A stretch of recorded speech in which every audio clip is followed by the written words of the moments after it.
Hey y'all, it's your girl Nicole, aka Keiko Beauty, and I am back with another video. This video, as you can see in the title, is not my norm. It's not about beauty or fashion or anything like that. This is the story about how we lost our baby girl 3 years ago. This is a subject that is really not discussed a whole lot, and I wanted to finally share my story about how we lost our baby and how we overcame our baby, which is in two parts.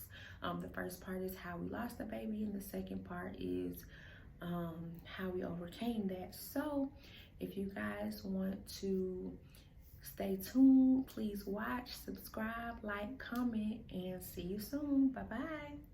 Yes, I love myself. Yes, I love myself. So yeah, guys, like I said in the intro, this video is a little bit different. It's a subject that's dear to my heart and dear to my husband's heart and our family's heart. And although it's been 3 years, I feel like I'm finally ready to talk about it, so I can just be a blessing, like I said. However, let's jump in. So it's the day of January 31st, 2017. I went to the doctor. I was 5 months pregnant, so I was in that second trimester in my prime.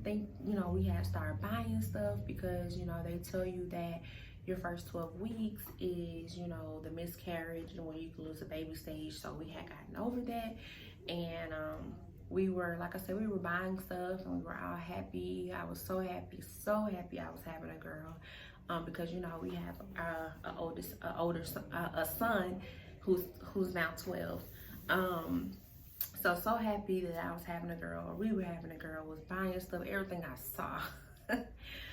But we got to the doctor and we were doing the anatomy scan, which is where I was like 5.5 months really, and they were checking, the size and measuring the head and making sure everything was everything. So we get into the room and the doctor basically was going over, this is her arm, this is that. We're all having a good time. It was my mom, my husband, and KJ in the room, and we were all vibing, having a good time. So yeah, the doctor was just going over like, this is that, telling us basically everything, all her parts, and she's looking good, she's looking healthy. So she was talking a lot, but I think she was just excited as us. And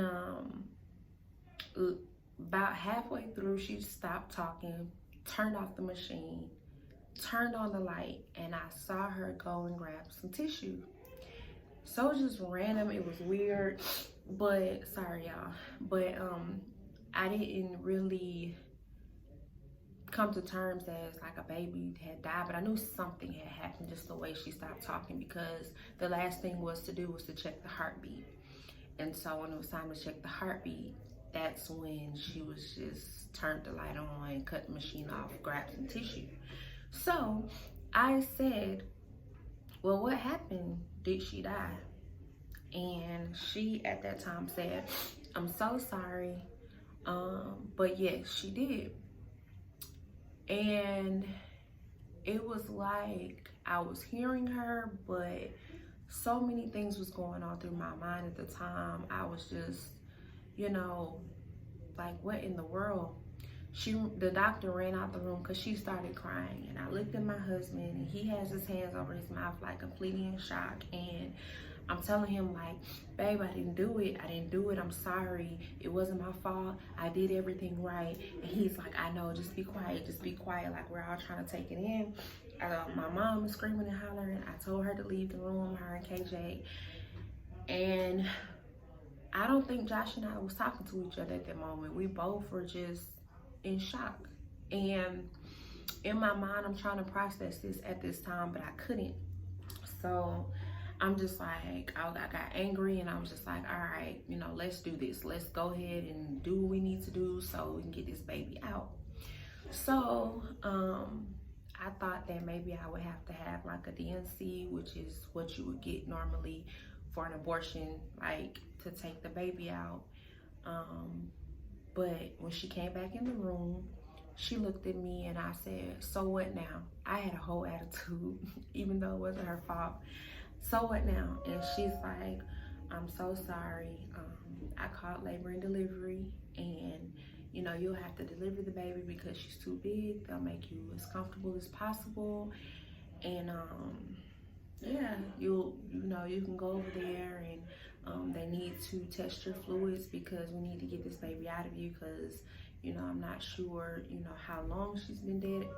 So, you know, it would be wise that you go do this today.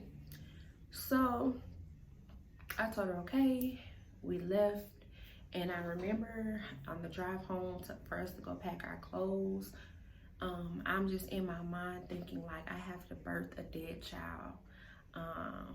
You know, what in the world? Like, what in the world? So I remember telling my husband, like, let's pray, because, you know, we're firm believers in Jesus Christ. And I don't think my prayer was sincere. I was so angry. I'm like, you know, how could you let this happen to us? Like, how could you let this happen? And I remember praying, but it wasn't heartfelt at all. We went home, and I was remembering on the way back to the hospital, just looking up if babies happen to survive. You know, this is the testimony I'm gonna have. My baby's gonna come back alive. Like, maybe the machine wasn't working right, and when I get to the hospital, you know, this is just gonna be a testimony. My baby's gonna be breathing, and then we can tell, you know, that type of thing. So we get to the labor and delivery floor, and they sent someone in to do an ultrasound to confirm, you know, that the baby had died. And the ultrasound came back that she was still deceased. And it was at that moment where, and I'm changing, and I'm, you know, they're putting the IVs and putting the monitor on, and I'm like, what exactly are you monitoring? She has no heartbeat. But, you know, I let them do what they do. And it was just at that moment where I was like, this is for real. Like, I'm about to go through this, you know, we're about to go through this. And I couldn't, in my mind, it was just something that was so unreal, like a bad dream, like somebody wake me up, you know. I remember my pastor, first lady coming, my parents were there, my husband's parents was there, some family, some friends came, and I just at the time didn't want to be bothered because I'm like, you guys are here for a dead child to be born. But of course, you know, we prayed, and you know, they were making me, you know, try to laugh and feel comfortable, but I was induced. And you know, once the contractions started coming, pretty much everybody left. And you just basically I just sat there, of course, until they don't really monitor you as if it was as if the baby was alive. They pretty much just let you just have the baby, and you tell them when it's out. So once the baby came out, I called the nurse, and the nurse came, and well, I pushed her out, of course, and I called the nurse, and the nurse came, and she asked me, did I want to see the baby? And beforehand, I was like, I can't do it. I don't want to see no dead baby. And but once I had her, I was like, I do want to see, you know, the baby, because I don't know what I was thinking. I don't know. It was so many emotions at one time. So I was like, yeah, why not? So my husband was looking at me like, are you sure you want to do that? And I was like, yeah, why not? So I got cleaned up, and they cleaned the baby up, and they brought her to me, and they had her dressed. A lady had started an organization for times as that, and she provides clothes for preemie babies or stillborn babies. So she was like fully dressed, and I was just sitting there like, oh my gosh, like how, why? I had so many questions. I was so angry with God. My belief had went from here to no end. Like, I just know, how could this happen? And I remember just holding my baby and I sang to her and I was apologizing because, you know, I felt like it was my fault. And, you know, I spent quite some time with her. My husband, he was just like, I can't do it. I'm gonna stay, I'll go get something to eat. But I think more so for me, it was just, closure. So, once I gave her back to the nurse, I told my doctor, I'm ready to go. I didn't want, because what happens, they put you on the same floor as, somebody who's birthing an alive baby, and which is unfortunate because while I'm having a baby that's born silent, someone the next room, you can hear the heartbeat and they're over there celebrating. So I was just ready to go. I was ready to go, and I told my doctor I want to go. So she checked my vitals and she was like, you know what, you're good to go. You have to take at least 6 to 8 weeks off because, of course, you still went through the whole birthing situation. So when you leave the hospital, they give you a box. I call it the box of memories. I don't know the name for it, but it's basically the baby's birth certificate, the death certificate, the clothes that they had her wearing, and all other kind of stuff. Come to find out, she had been dead inside of me for a few weeks. My amniotic fluid was like black as tar, and so it was good that we detected it because so much could have happened in the course of that. So back to my story. Yeah, so they send you home with a box, and I just remember that drive back home, like going home really feeling like something was snatched out of me. Like I felt empty. I didn't feel life. I didn't feel her anymore.